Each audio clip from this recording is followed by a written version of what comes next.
오늘은 일본 작가 후지와라 시냐의 산문집 돌아보면 언제나 내가 있었다 두 번째 시간 함께합니다. 사는 게 힘들었던 남자와 여자가 있습니다. 두 사람은 절망적인 마음으로 한 마을에 찾아옵니다. 삶을 끝내려는 마음을 먹고 있었죠. 그런데 우연히 기차 앞자리에 앉게 된 여자가 있습니다. 아기를 안고 탄 여자는 두 사람에게 말을 걸어오죠. 여자와의 대화는 두 사람의 삶을 바꿔놓는데요. 자기 손금에 신경을 쓰는 사람들이 불행하다라는 글 함께 만나볼까요?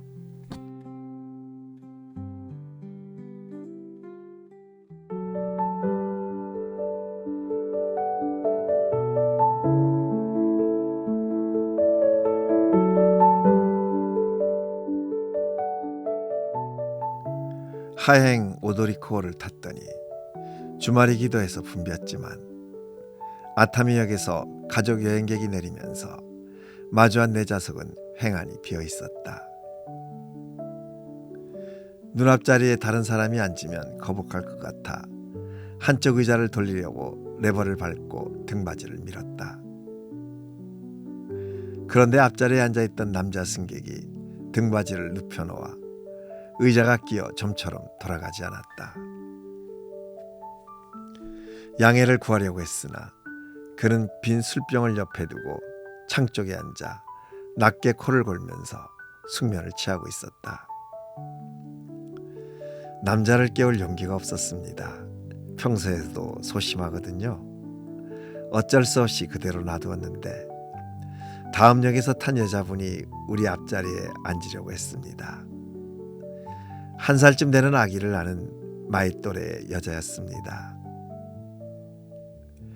그녀는 우리를 배려하는 듯 의자를 돌리려고 했지만 마찬가지로 할 수가 없었습니다. 그러곤 어쩔 수 없다는 듯이 미안합니다 라고 하며 자리에 앉더군요. 커플의 여행을 방해한다고 생각했던 것 같았어요. 나는 괜찮아요. 저희가 죄송하죠 라고 대답했습니다. 아무것도 아닌 대화였습니다만 문득 타인과 이렇게 마음이 통하는 말을 주고받은 것이 몇 년 만인가 생각했습니다. 차창 밖으로는 이른 봄의 평온한 짙은색 바다가 계속 펼쳐지고 있었다. 아름다운 풍경이었지만 두 사람은 감정이입을 할 수 없었다.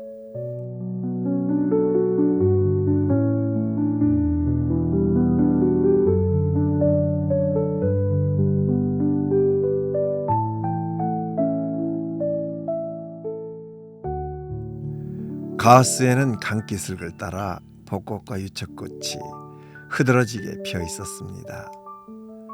그렇지만 색깔이 보이는데도 흑백 풍경을 보는 것처럼 감동이 없었습니다. 그때 앞자리의 여자가 뜻하지 않게 말을 걸어왔어요. 아름답네요. 언제 봐도. 남자는 당황해서 그렇군요 하고 대답했다가 이내 말을 이어갔다. 이곳에 자주 오시나요? 두 번째예요. 네, 두 번째입니다.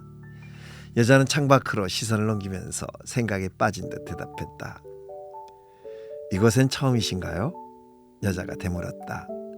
네, 그렇습니다. 그럴 것 같았어요. 네? 왜요? 그런 느낌이 들었을 뿐이에요. 뛰어난 감을 갖고 계시네요.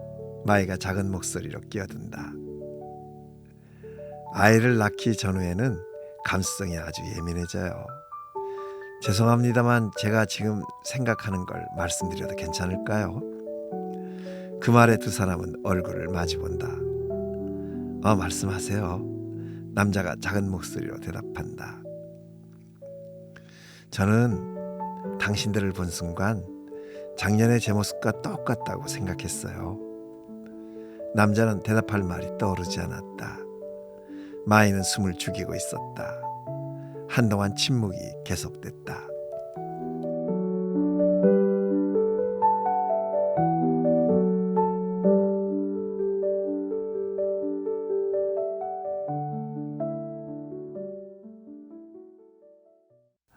오늘 후지와라 시냐에 돌아보면 언제나 내가 있었다 함께하고 있습니다. 우연히 기차에서 만난 여자는 왠지 남자와 여자의 절망적인 마음 상태를 이해하는 듯 했습니다. 그건 여자 자신도 아프고 힘든 시간을 보냈기 때문입니다. 힘든 사람의 마음은 힘든 시간을 겪어본 사람이 알 수 있는 것이죠. 여자는 자신의 이야기를 들려주기 시작하는데요. 여자의 이야기 만나볼까요?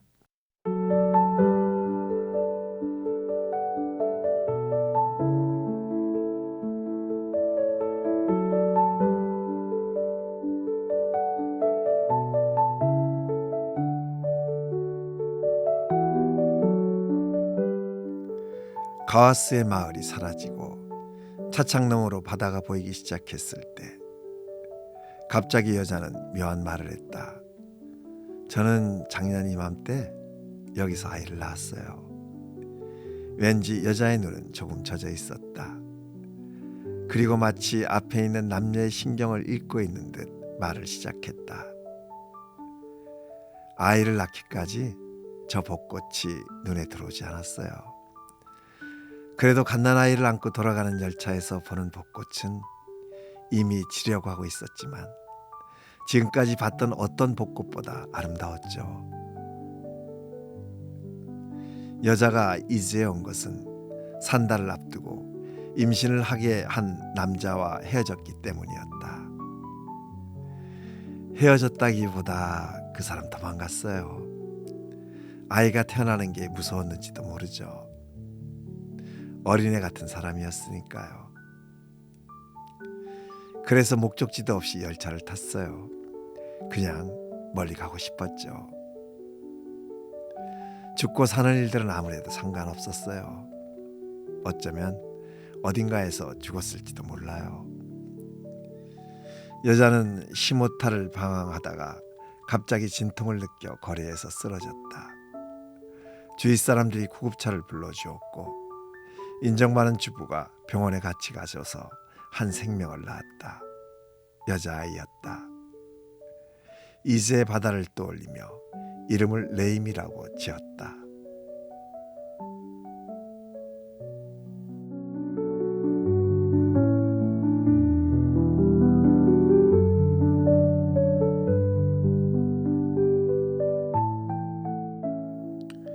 레임이의 얼굴을 봤을 때 이상하게도 온몸에 힘이 솟았어요.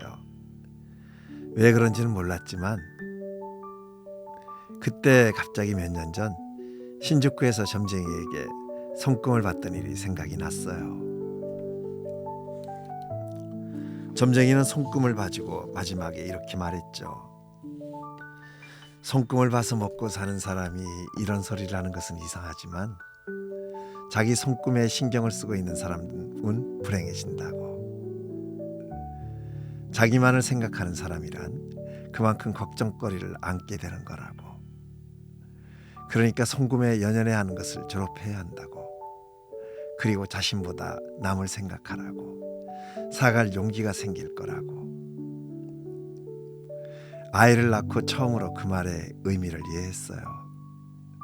나는 그때 자신을 위해서가 아니라 남을 위해서 살기로 결심했어요.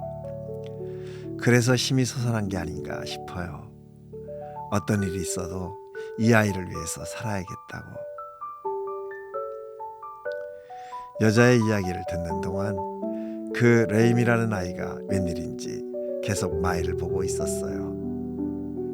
꿰뚫는 듯 촉촉한 눈빛으로. 마이도 점점 아이의 눈에 시선이 고정되더군요. 숨이 막힐 것 같았어요. 그때 무엇을 느꼈는지 아이가 웃었어요. 천사처럼.